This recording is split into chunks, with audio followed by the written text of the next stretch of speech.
आहान को जानबूझकर टारगेट करने की कोशिश कर रहे थे। ये बात शनाया से छिपी नहीं थी और आहान सिर्फ अपनी बीवी के लिए ये सब चुपचाप सहन कर रहा था। मगर अब शनाया चुप नहीं रहने वाली थी। इससे पहले कि आहान प्रेम से कुछ कह पाता, शनाया ने जवाब में चिढ़कर कहा, इस सब से तुम्हारा क्या लेना देना है? Mind your own business. Shanaya के लहजे में अब गुस्सा साफ झलक रहा था।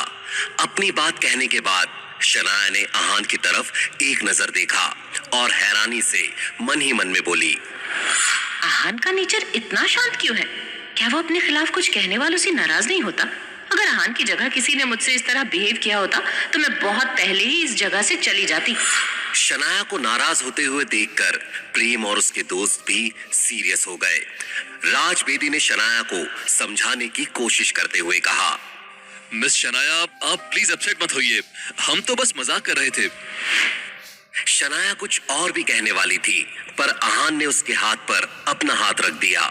शनाया ने उसकी तरफ देखा तो आहान ने आंखों ही आंखों में उसे बात को आगे ना बढ़ाने का इशारा कर दिया। अब उस प्राइवेट रूम का माहौल थोड़ा ऑकवर्ड हो गया था। शनाया गिल जैसी होशियार और स्मार्ट बिजनेस वुमेन आहान के लिए इतनी प्रोटेक्टिव और पॉजिटिव कैसे हो सकती थी? शनाया के उस रिएक्शन ने रूम में मौजूद हर किसी को हैरान कर दिया था। रूपल ने दिल ही दिल में कहा, शनाया, तुम्हें क्या हो गया यार? इस आहान ने तुम पर कोई जादू किया है या तुम सच में इस गुड फॉर नथिंग लड़की के प्यार में अंधी हो गई हो? Oh God, I can't take this. Rupal थोड़ी ज्यादा ही इरिटेट हो गई थी, इसलिए उसने अपना दिमाग शांत करने के लिए बाहर जाना सही समझा। वो सीधा रूम से निकलकर वॉशरूम में गई और अपना चेहरा धोकर थोड़ी फ्रेश हो गई। बाहर आते ही उसने देखा कि दरवाजे के बाहर एक मोटा सा गंजा आदमी खड़ा था। उस आदमी से शराब की बहुत ज्यादा तेज बदबू आ रही थी। गले में सोने की चेन्स पहना हुआ वो आदमी रूपल की तरफ ही आ रहा था। एकदम से रूपल के सीने में घबराहट पैदा हो गई, मगर वो भागकर जा भी कहां सकती थी? पीछे दरवाजा था। रूपल ने देखा कि उस मोटे आदमी का हाथ रूपल के चेहरे की तरफ बढ़ रहा था। डर के मारे एकदम से रूपल ने कुछ सोचा और अपने सामने खड़े उस गंजे और मोटे आदमी को लात मार दी। वैसे तो रूपल की किक की वजह से वो आदमी कुछ कदम पीछे हट गया, मगर उसे देखकर ऐसा नहीं लग रहा था कि वो गुस्सा था। रूपल की हैरानी के लिए उल्टा वो आदमी हंसने लगा। लड़के, तुम तो बहुत एनर्जेटिक हो। वैसे एक बात बताओ, क्या ये एनर्जी मुझे बेड पर भी देखने को मिलेगी? उस आदमी की कही ये बात सुनकर रूपल के चेहरे पर नफरत उतर आई। रूपल ने उस आदमी से गुस्सैल अंदाज में कहा, घटिया। ये कहकर वो प्राइवेट रूम में वापस जाने लगी कि तभी उस गंजे और मोटे आदमी ने रूपल का पीछा करते हुए कहा, मैं घटिया? जरा अपनी तरफ देखो लड़की, तुमने इतने छोटे और तंग कपड़े पहने हुए हैं। क्या तुम यहाँ अपने आप को बेचने नहीं आई हो? चलो अब ज्यादा नखरे मत करो। आज रात मेरे साथ सोने के लिए मैं तुम्हें 10,000 रुपए दूंगा। चलो। अपने आखिरी शब्द बोलते हुए उस गंजे और मोटे आदमी ने रूपल की कमर को पकड़ लिया था।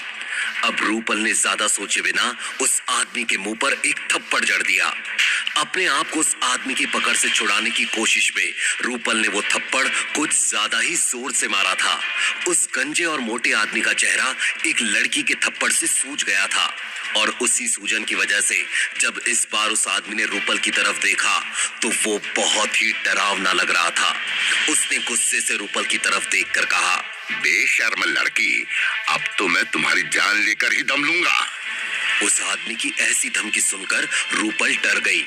अगले ही पल वो गंजे और मोटे आदमी ने हाथ में पकड़ी हुई विस्की की बोतल रूपल की तरफ फेंक दी। रूपल इतनी घबराई हुई थी कि उसके मन में विस्की की बोतल से बचने का भी ख्याल नहीं आया। रूपल ने बिना कुछ सोचे समझे घबराहट के मारे अपनी आंखें बंद कर दी। 1 सेकेंड, 2 सेकेंड, 5 सेकेंड भी हो गए, मगर वो बोतल रूपल तक नहीं पहुंची। इसलिए क्यूरियोसिटी के मारे रूपल ने अपनी आंखें खोल ली। आंखें खुलते ही रूपल ने देखा कि एक बड़े से हाथ ने उस विस्की की बोतल को पकड़ लिया था। रूपल ने फिर क्यूरियोसिटी से ये देखने के लिए अपनी नजरें उठाई कि वो हाथ किसका था। अगले ही पल रूपल की आंखें खुली की खुली रह गई क्योंकि जिसने उस विस्की की बोतल से रूपल को बचाया था वो कोई और नहीं, आहान था। आहान ने बिना किसी ताकत का इस्तेमाल किए विस्की की बोतल पकड़ ली थी। आगे आहान ने उस विस्की की बोतल को जमीन पर रख दिया और उस मोटे और गंजे आदमी से कहा, आपको कुछ ज्यादा ही चढ़ गई है। आहान के बीच में इंटरफेयर करने की वजह से उस मोटे और गंजे आदमी को गुस्सा आ गया। उसने आहान से नफरत भरे अंदाज में कहा, अच्छा, तो अब मैं बताता हूँ कि मुझे कितनी चढ़ी हुई है। अपनी बात कहते हुए उस मोटे और गंजे आदमी ने गुस्से से अपनी मुट्ठियां कस ली और आहान की तरफ अपना हाथ बढ़ा दिया। मगर ये अटैक आहान के लिए बच्चे का खेल था और उसने कमर में किक करके उस आदमी को जमीन पर गिरा दिया। आहान के इस मूवमेंट से रूपल हैरान थी। उस बिचारी को अपनी आंखों पर यकीन नहीं हो रहा था।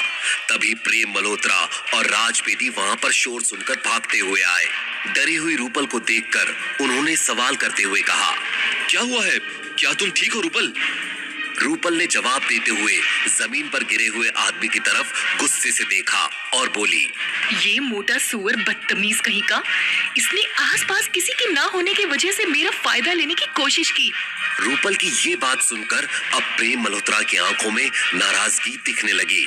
उसने इस मैटर की पूरी जिम्मेदारी अपने हाथों में लेने का फैसला कर लिया। आफ्टर ऑल प्राइड रेस्टोरेंट उसके ही फैमिली बिजनेस का हिस्सा था, इसलिए उसने कुछ सोचा और कहा, ब्लडी हेल, तुम्हारी हिम्मत कैसे हुई रूपल के साथ ऐसा करने की, घटिया आदमी? अपनी बात कहते हुए प्रेम मल्होत्रा जाकर उस मोटे और गंजे आदमी के हाथ पर खड़ा हो गया। जरूर उस आदमी के हाथ की कोई हड्डी टूटी थी, इसलिए वो दर्द से कराहने लगा। मगर प्रेम मल्होत्रा को इस बात से कोई फर्क नहीं पड़ा। उल्टा राज बेदी ने भी उस मोटे आदमी को कई बार किक किया। वो दोनों इस सिचुएशन में कुछ ज्यादा ही बेरहमी दिखा रहे थे। ये देखकर आहान को अच्छा नहीं लगा। अपने सामने चल रहे इस तमाशे को देखकर आहान ने मन ही मन में कहा, ये दोनों उस आदमी को कुछ ज्यादा ही पीट रहे हैं। भले ही वो कुछ किए बिना चुपचाप मार खा रहा है, मगर उसने जो कपड़े पहने हैं, जो जूते पहने हैं और उसकी वॉच, ये सब बहुत महंगी ब्रांड्स के हैं। ये बात तो साफ है कि ये आदमी कोई आम शराबी नहीं है। अगर ज्यादा मार पड़ने से इस आदमी को कुछ हो गया तो अच्छा नहीं होगा। मैं नहीं चाहता कि इतनी सी बात के लिए हम सब किसी बड़ी मुसीबत में पड़ जाएं। आहान ने देखा कि प्रेम मल्होत्रा और राज बेदी रुकने का नाम ही नहीं ले रहे थे, इसलिए आहान ने उन दोनों को रोकते हुए कहा, बस करो, इसे इसकी सजा मिल गई है। अगर ऐसा ही चलता रहा तो ये मर जाएगा। आहान ने अपनी ये बात अच्छे इरादे से कही थी। ऐसी बात नहीं थी कि आहान को उस मोटे और गंजे आदमी पर तरस आ रहा था, लेकिन ये मामला जितना सीधा लग रहा था उतना था नहीं। मगर ये लड़के कहां समझने वाले थे। राज बेदी ने आहान से अपनी बहादुरी दिखाते हुए कहा, आहान भैया, आप किस बात से डर रहे हैं? हम नहीं चाहते कि इस सब की जिम्मेदारी आप अपने सर ले लें। राज बेदी की बात खत्म होते ही प्रेम मल्होत्रा ने अपना बड़प्पन दिखाते हुए कहा, और अगर ये मोटा सांड यहाँ मर भी गया तो कोई फिक्र नहीं, मैं इस होटल का मालिक हूँ। इस मैटर को आसानी से सेटल डाउन कर दूंगा। उन दोनों लड़कों की ऐसी नादानी भरी बातें सुनकर आहान ने सर पकड़ लिया और रूपल ने मुंह बनाते हुए मन ही मन में सोचा, कहा मैं इस गुड फॉर नथिंग लड़की को थैंक्स कहने के मूड में थी और इस बेवकूफ आहान ने डरपोकों वाली बात कर दी। एक ही तो अच्छा इंप्रेशन था, आहान ने वो भी ज्यादा देर टिकने नहीं दिया। रूपल को आहान पर चिढ़ मच रही थी, लेकिन ऐसे बड़े से रेस्टोरेंट में सीन क्रिएट करना थोड़ा तो अजीब था। इसलिए रूपल ने प्रेम मल्होत्रा और राज बेदी की तरफ देखकर कहा, जाने दो, छोड़ो इन सबको, हम वापस जाकर लंच कंटिन्यू करते हैं। राज ने रूपल की बात मानकर डिसाइड किया। अब रूपल ने ही कह दिया तो इस मोटे को छोड़ देते हैं। इसके बाद रूपल प्रेम मल्होत्रा और राज बेदी के साथ उनके प्राइवेट रूम में चली गई। आहान भी उनके पीछे चला गया। वापस जाते हुए राज बेदी ने आहान से कहा, आहान भैया, आप कुछ ज्यादा ही डरते हैं। कोई बात नहीं, हमारे साथ रहेंगे तो बिल्कुल ब्रेव हो जाएंगे। ये बात किसी ताने से कम नहीं थी, मगर ये सब समझने के बाद भी आहान ने कुछ नहीं कहा। सबका लंच होने के बाद उन्होंने कुछ मीठा ऑर्डर किया। जैसे ही वेटर उस प्राइवेट रूम से बाहर गया, कुछ गुंडे अंदर आ गए। जब प्रेम मल्होत्रा ने उन सब के साथ उस मोटे और गंजे आदमी को अंदर आते हुए देखा तो वो गुस्सा हो गया। लगता है इस मोटे आदमी की चमड़ी इससे ज्यादा मोटी है। इतनी मार खाने के बाद भी इसकी अकल ठिकाने पर नहीं आई। कोई बात नहीं, मैं अभी इन सबको मजा चखाता हूं। प्रेम मल्होत्रा ने बहुत ही कूल अंदाज में कहा। जब प्रेम अपनी ये बात कह रहा था, वो मोटा और गंजा आदमी जिसका नाम गजेंद्र था, हाथों में एक शराब की बोतल लेकर प्रेम की तरफ ही आ रहा था। प्रेम मल्होत्रा इस होटल का मालिक था। अपने ही होटल में क्या ऐसे ही कुछ गुंडों को देखकर वो घबरा जाता? अब बात उसकी इज्जत की थी, इसलिए प्रेम मल्होत्रा ने अपनी पूरी ताकत का इस्तेमाल करते हुए गजेंद्र को जोर से लात मार दी। क्योंकि गजेंद्र को पहले से ही बहुत चोट लगी हुई थी, वो एक बार फिर से जाकर जमीन पर गिर गया। अपने साथी की ऐसी हालत को देखकर अब बाकी गुंडे भी प्रेम से लड़ने के लिए तैयार हो गए। लेकिन प्रेम मल्होत्रा कोई सीधा साधा फाइटर नहीं था, उसे कराटे में ब्लैक बेल्ट मिला था। एक एक करके प्रेम मल्होत्रा ने गजेंद्र के सारे साथियों को हरा दिया। अब जब सब जमीन पर गिरे हुए थे, तो प्रेम मल्होत्रा बड़े ही कूल अंदाज में गजेंद्र के पास गया और बोला, तुम सब तो गुंडे कहलाने के लायक ही नहीं हो। प्रेम की जीत पर पारस अग्रवाल ने उसे चीयर करते हुए कहा, वाह मेरे शेर प्रेम, मेरे भाई, वाह कमाल कर दिया। अब मुझे नहीं लगता कि ये सब हमें और तंग करेंगे। ये बात सुनने के बाद प्रेम मल्होत्रा अपने दोस्तों की तरफ पलटा और अपने हाथ और कपड़े साफ करते हुए लड़कियों की तरफ देखकर बोला, रूपल, मिस शनाया, क्या आप ठीक हैं? प्रेम के सवाल के जवाब में रूपल और शनाया ने हामी भर दी। प्रेम शनाया की आंखों में अपने लिए तारीफ देखना चाहता था, मगर उसने देखा कि शनाया की नजरें तो आहान की तरफ थी। वो आहान जो चुपचाप बैठा जमीन पर लेटे हुए गुंडों की तरफ देख रहा था। प्रेम मल्होत्रा को और चिढ़ मच गई।